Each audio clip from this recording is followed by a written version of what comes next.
Formula One drivers are more than just elite performers, athletes and racers. There are so many different people that will have opinions. They're international superstars. Success in the sport brings with it fortune and fame. People are traveling all over the world to come to see the Grand Prix. There's a huge amount of scrutiny in Formula One. Huge pressures that drivers can experience off track. It is psychologically very tough. Throughout this endless wave of attention, the mind of a Formula One champion must stay razor sharp. They're human beings as well as race car drivers. Focused only on performing at their absolute best.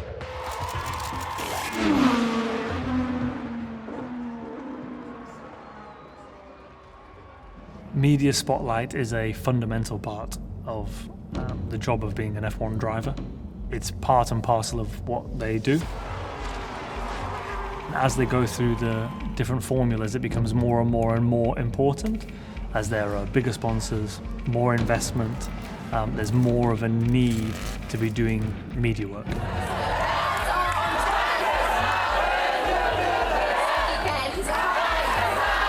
They get to do some fantastic experiences that lots of people wouldn't be able to do, and they can certainly get enjoyment in lots of those.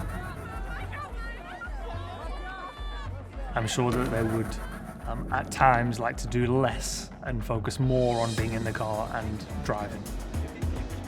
It is psychologically very tough. There's a lot of fans who wants your time. You just gonna walk past them. You need to stop. You need to take a picture. You know, people are traveling all over the world to come to see the Grand Prix, and some of them they're coming to see you. Like musical artists on tour, they travel from show to show, city to city, country to country, giving each stop everything they have before packing up, jetting off and doing it all again the next week. Staying out of the public eye is nearly impossible. I can't think of any other endeavour where there's so much data and information directly letting people know how you've done something. There are media pressures. There are so many different people that will have opinions. They're talking about the public image or perception of them in the same way that people would talk about other celebrities or even characters in a TV show. And for those fighting to be crowned champion, it only gets more and more intense. Okay. Thank you. Okay. How much? 72. Ayrton, a new season starts with this weigh-in. Are you putting everything of last year behind you? Well, that's a good start with the interview. With every championship push, every stunning victory, the spotlight shines brighter. It's a continuous cycle of potential distractions that begin the moment they are given the seat. And for some drivers, it starts earlier than that.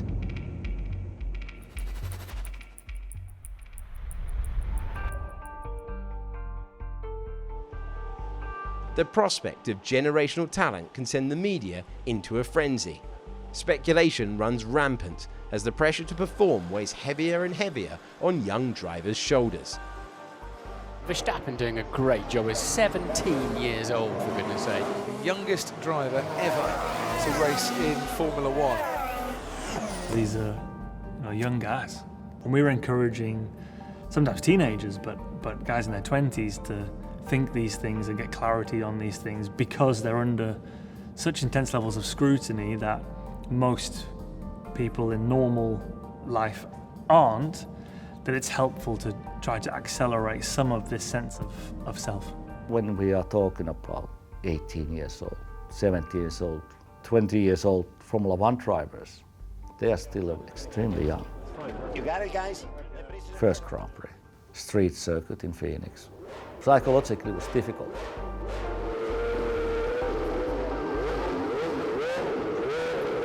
Lotus, though, not so happy. Mika Hakkinen 22nd fastest, and several moments of excitement during the course of the day.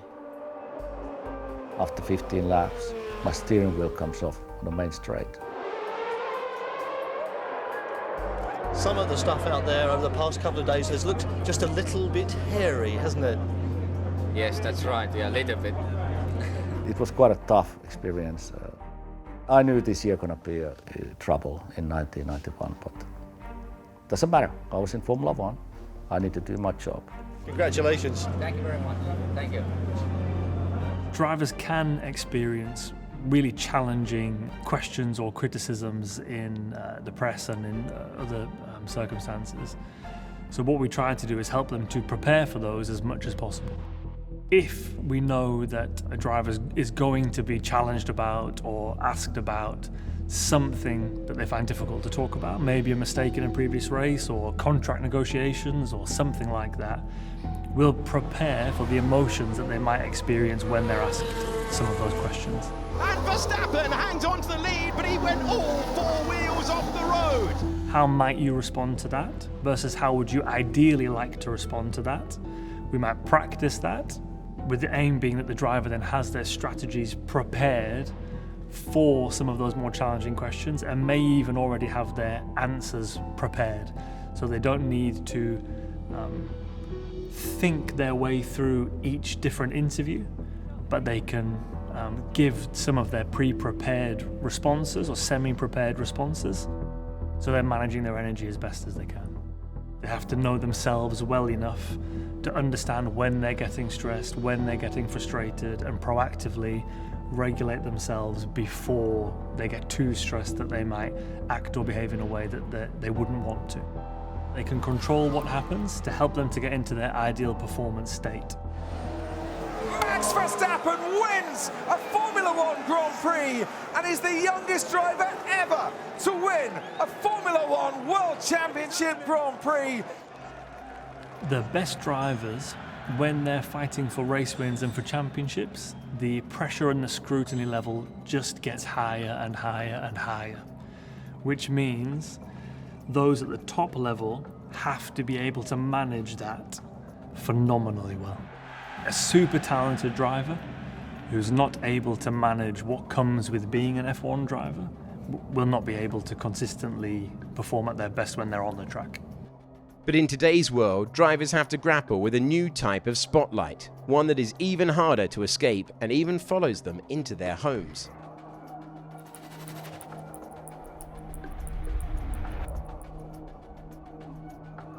This is the age of social media, an unprecedented period of 24/7 discussion. Social media can be hugely positive. Great interactions, great feedback, wonderful praise and positivity. It can be fantastic. Some of it is not pleasant, and there are horrible and even abusive comments at times. One of the big challenges that I think we're all trying to kind of comprehend and know how best to support drivers through is the constant nature of it. It's not like you're in a room facing criticism and then you leave the room and it stops. It follows you around. You can be constantly getting the notifications coming up from people telling you what they think of you in a helpful or often unhelpful way. They're under extreme pressure and scrutiny all the time, from the moment they step in the paddock until the moment they leave, and then onwards, because everyone can access their data and see what's going on. We're still trying to understand what the longer term impacts are of the social media kind of way of living that we all have now. But it's understanding what's helpful for me and what's not helpful for me. That seems to be the key. We'll often advise drivers to manage the time they spend on social media in the way that is genuinely helpful for them. And usually that would involve not engaging with it, particularly after a not so great performance. That's a really big challenge. For some, that could mean engaging with it a lot and often, and they're really comfortable with some of those challenging comments and they can roll with them fine. I think the key thing is to reconnect with the kind of real tangible world around them. So those key core people that are around them whose perspectives they really value and trust, whether that's directly or it could be over the phone or a video call, etc., with the people that are important to them, to reconnect with who they are, their purpose, their values, and the real them, if you like, as opposed to the media version of them. So if a driver gets stuck in a kind of negative media spiral of difficult or challenging criticism, it can be helpful to remind them that those comments are from people who don't know them about their media image, not about them as a person, because how could they be? They don't know them. That's one way of buffering against some of the challenges in the kind of virtual world, if you like. Social platforms can sometimes become just another type of distraction. The greats always find a way to filter out the noise. With so much to keep track of and focus on, anything that is going to hinder performance needs to be zoned out. Being able to quiet the mind and find clarity on the really important stuff is a trait all champions share. One really helpful strategy for managing distractions is actually not to try to block them out, but to accept that they are a normal part of the process. So rather than to take energy trying to protect your space too much, I can accept that we're going to have these, and that will take less energy for me than combating against and fighting against and trying to block or stop them.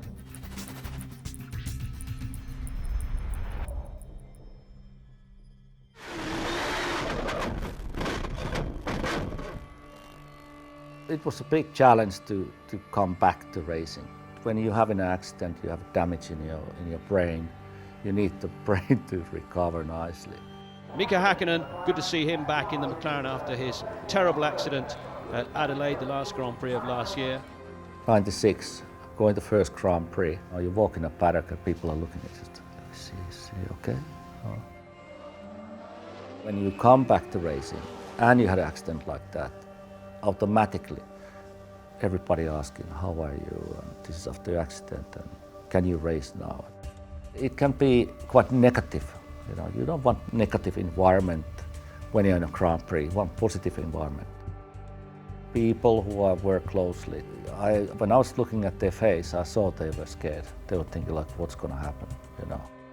You had to fight with your emotions. Going to first Grand Prix, I said, I couldn't do it. I couldn't go flat out. It's like you're psyching yourself up constantly all the time, and that's what you have to do. Let's just go for it. Let's go to the future. Let's go to challenge again why we came here in the first place. We are here to win. Distraction of all kinds, whether they come from the media, online, or from past experiences, are a huge obstacle to F1 success. We know we're going to have these distractions. We know we're going to have these challenges. The routines that the drivers go through before they get in the car are essential for them maximizing their performance and managing the pressure around them. Then they'll start to clarify their thoughts, so make sure they're really clear on what they're trying to achieve in the session that's coming up. They'll visualize the first few actions that they know they're going to have in the car, and then they follow their routine of out of their driver room, helmet on. When I put my crash helmet on, it puts me in a different world. It gives me the incredible peace, quietness. When I sit in a car, I know exactly what to do. They'll have their suit on, that process of then getting into the car, which is their safe place.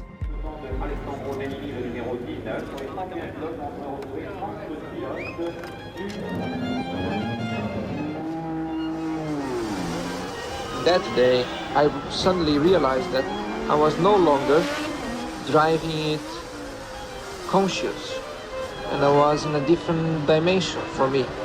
After all the noise and drama, all the pressure and distraction, the greatest are able to find a quiet amongst the chaos. Their absolute self-confidence drowns out any doubt, and from there, the winning instinct kicks in. The circuit for me was a tunnel, which I was just going. And I realized I was well beyond my conscious understanding.